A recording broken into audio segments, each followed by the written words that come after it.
فیض صاحب، آپ کی یہ نظم اردو کی مقبول ترین نظموں میں شمار ہوتی ہے اور کئی لحاظ سے ہمارے ادب میں اپنی نوعیت کی پہلی اور منفرد نظم ہے۔ کیا آپ ہمارے سننے والوں کو اس نظم کے محرکات اور اس کے تخلیقی پس منظر سے روشناس کرائیں گے؟ کہ یہ کوئی 35 یا 36 یا 37 میں ٹھیک تاریخ یاد نہیں ہے، 36 یا 37 کے زمانے میں یہ نظم لکھی تھی جبکہ ترقی پسند تحریک کا آغاز ہوا تھا، اور اس سے پہلے طالب علمی کے زمانے میں جو ہم شعر لکھا کرتے تھے ان کا تعلق خیر کچھ تو ذاتی واردات سے تھا، اور کچھ اس زمانے میں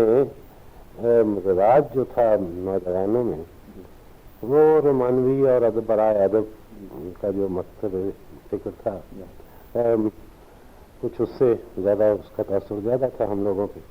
اس کے مطابق ہم لکھتے تھے، اور طالب علمی کا زمانہ ہوتا بھی ہے، بے فکری کا زمانہ۔ چنانچہ جب ہم پڑھ لکھ کے نکلے اور ملازمت شروع کی تو جب کچھ دیکھا کہ یہ معاملات جو ہیں، خواہ وہ دل کے معاملات ہوں اور خواہ وہ دنیاوی معاملات ہوں، وہ اتنے آسان اور اتنے سطحی نہیں ہیں جتنے کہ ہم سمجھتے تھے۔ پھر اسی زمانے میں یہ تجسس ہوا کہ بھی کیا کرنا چاہیے، کیا سوچنا چاہیے، کس طریقے سے لکھنا چاہیے۔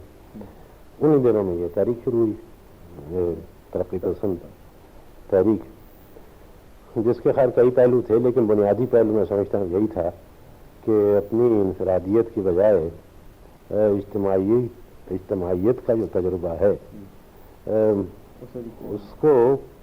زیادہ اہمیت دینی چاہیے اور اس کے متعلق زیادہ غور کرنا چاہیے۔ چنانچہ یہ نظم جو تھی خیر ٹھیک ہے، اس میں کچھ ذاتی معاملہ بھی ہے، لیکن بیشتر یہ تھا کہ یہ نیا نقطۂ نظر اگرچہ نیا بھی نہیں تھا، ہمارے لیے نیا اس لیے تھا کہ اس سے پہلے کا جو دور تھا اس میں غلبہ رومانیت کا تھا، اور ہم لوگوں نے اسی کے زیر اثر لکھنا شروع کیا تھا۔ چنانچہ ہمارے لیے یہ ایک نیا انکشاف تھا، اور کہ اپنے علاوہ، اپنی ذات کے علاوہ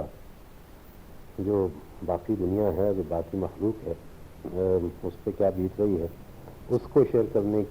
کا فارمولا اور اس کی ترکیب کیا ہے۔ یہ نہیں کہ اس سے اپنے ذاتی تجربے کی نفی ہوتی ہے، بلکہ یہ ہے کہ اپنے ذاتی تجربے کو اس عمومی تجربے سے منطبق کر کے پھر لکھنا جو ہے، اس کو شعر میں کیسے کرنا چاہیے۔ تو یہ پہلی نظم تھی جس میں کہ یہ ہم نے اس نقطۂ نظر سے اسے لکھا تھا۔ فیض صاحب، آپ کی تمام غزلوں میں اس غزل کو بے پناہ شہرت حاصل ہے۔ یہ بتائیے کہ یہ غزل کس ماحول میں تخلیق ہوئی اور اس میں آپ نے جن علامتوں کو استعمال کیا ہے، مثلاً گلشن کا کاروبار چلے، عاقبت سنوار چلے اور بڑا ہے درد کا رشتہ وغیرہ۔ اس میں علامتیں اور استعارے جو استعمال ہوئے ہیں ان کا پس منظر کیا ہے؟ ان کا پس منظر تو ہمارا کلاسیکی ادب ہے، کیونکہ اصل میں یہ غزل کا جو معاملہ ہے اس پہ ابھی تک کسی نے پوری طریقے سے اور پوری وضاحت سے ان غزل کا مزاج اور غزل کی علامتیں اور غزل کے استعارے کسی نے وضاحت سے اس سے بحث نہیں کی۔ جو شعر کے بارے میں، غزل کے بارے میں لکھا گیا ہے کہ یہ عورتوں سے، غزل کی معنی ہے عورتوں سے باتیں کرنا، اور یہ کہ یہ عاشقانہ شاعری کا نام ہے، اور کئی بہت سے بغرات لوگ جو ہیں اس پہ توازمائی کر چکے ہیں کہ یہ خالص درو بینی ہے اور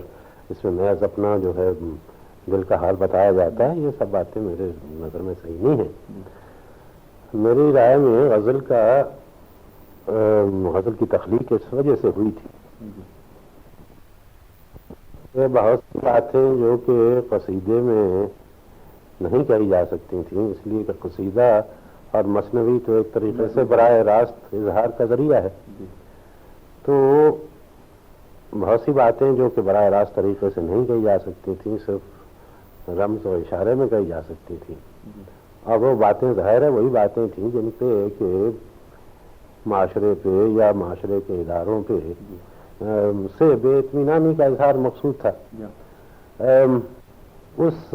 ایک طریقے سے معاشرتی تنقید کے لیے غزل وجود میں آئی، عاشقانہ شعر لکھنے کے لیے وجود میں نہیں آئی تھی۔ وہ تو پہلے غزل میں نصیب موجود تھی، اسی میں لکھتے رہتے. اس غرض سے یہ وجود میں آئی تھی اور اسی غرض سے اس میں مختلف علامتیں اور استعارے اور اشارے پیدا ہوئے. قاتل اور گلشن اور اندلیب اور مرغ اور صیاد اور گلچی اور باغبان اور زندان اور بیابان اور یہ سارے استعارے شروع میں ان سب کے معاشرتی معنی تھے، یعنی ان سے کوئی نہ کوئی معاشرتی حقیقت کو متصور کرنا مراد تھا. بعد میں یہ ہوا کہ جیسے ہوتا ہے قریب قریب ہر صنف سخن میں کہ لوگوں نے اس کا جو صحیح مصرف اور اس کا جو صحیح مقصود تھا یعنی ان علامتوں کا، اس سے ہٹ کے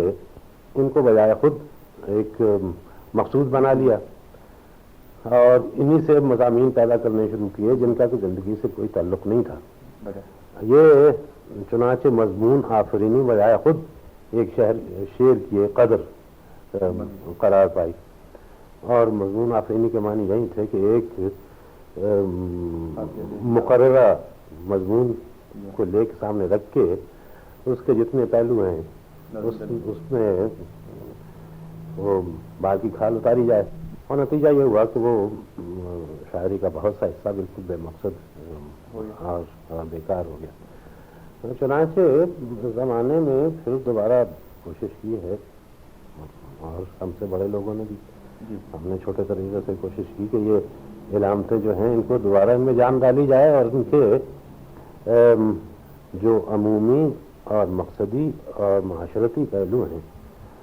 ان کو کسی طریقے سے دوبارہ غنائی انداز میں اور غزلیہ انداز میں دوبارہ ان کو ان میں داخل کیا جائے تاکہ یہ علامتیں دوبارہ زندہ ہو جائیں. اب مثلا گلشن ہے، گلشن سے مراد اپنا دل بھی ہے، اپنا گھرانہ بھی ہے، اپنا وطن بھی ہے، اپنا ماحول بھی ہے اور جس کو پکارا گیا ہے کہ بھی چلے بھی آؤ، وہ اپنا محبوب بھی ہے، وہ آزادی بھی ہے، وہ انقلاب بھی ہے، وہ ایک آئیڈیل یا آدرش بھی ہے. یہ سب چیزیں مل ملا کے ایک تصور بنتا ہے اور ایک علامت بنتی ہے جس میں یہ سارے پہلو موجود ہوتے ہیں. کیونکہ اگر ہر پہلو کو الگ الگ کر کے لکھا جائے تو پھر وہ غزل میں نہیں ہو سکتا. وہ تو نظم میں تو ہو سکتا ہے، غزل میں یہ ممکن نہیں ہے. تو چنانچہ غزل میں تو یہی ہے کہ مرکب آپ ایک علامت اس قسم کی بنائیں جس میں کہ کسی ایک تجربے کے جتنے بھی پہلو ہیں اور کسی ایک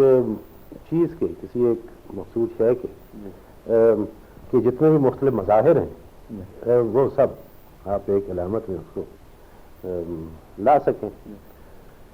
چنانچہ انہی معنوں میں گلشن ہے، انہی معنوں میں عاقبت سنوار چلے ہے. اور ظاہر ہے کہ ذاتی تجربہ تو ہر چیز میں شامل ہوتا ہی ہے.